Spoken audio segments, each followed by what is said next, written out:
বাংলা টেলিভিশনের পর্দায় শুরু হয়েছে ধারাবাহিক খেলাঘর। এখানে গল্পের নায়ক কোনো বড়লোক ঘরের বিজনেস টাইকুন বা ইঞ্জিনিয়ার কিংবা ডাক্তার বা সাংবাদিক নয়, সে পাড়ার দুধস্থ মাস্তান ধুরি গ্যাংস্টার শান্তু। এলাকাবাসী তার নামে ডরায়, আবার অনেকে তাকে ভরসাও করে। সে অন্যায়ের প্রতিবাদ করে, সে কালোবাজারের বিপক্ষে, সে গরিবের ভগবান। যেহেতু সে প্রশাসনের লোক নয়, তাই সে মাস্তানি করে পাশে দাঁড়ায় অসহায়দের। এই অবধি গল্পের যেটুকু সম্প্রচার দর্শক দেখেছেন তাতে এটাই স্পষ্ট।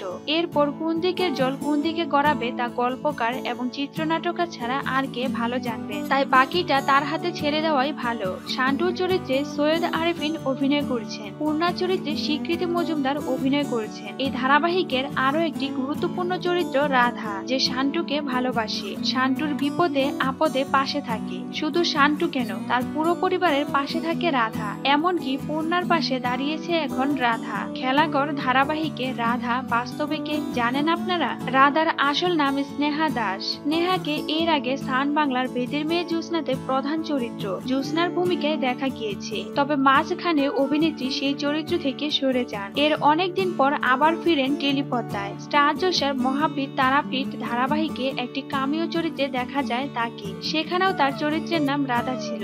আর এবার তাকে দেখা যাচ্ছে স্টার জলসার খেলাঘর ধারাবাহিকে। তাহলে দর্শক, রাধার আসল পরিচয় জেনে কেমন লাগলো জানাতে ভুলবেন না। সন্ধ্যে 6টায় প্রতিদিন স্টার জলসায় দেখুন ধারাবাহিক খেলাঘর। বাংলা বিনোদন জগতের তারকাদের নিত্য নতুন খবর পেতে মিডিয়া ভয়েসমেলের সাথেই থাকুন।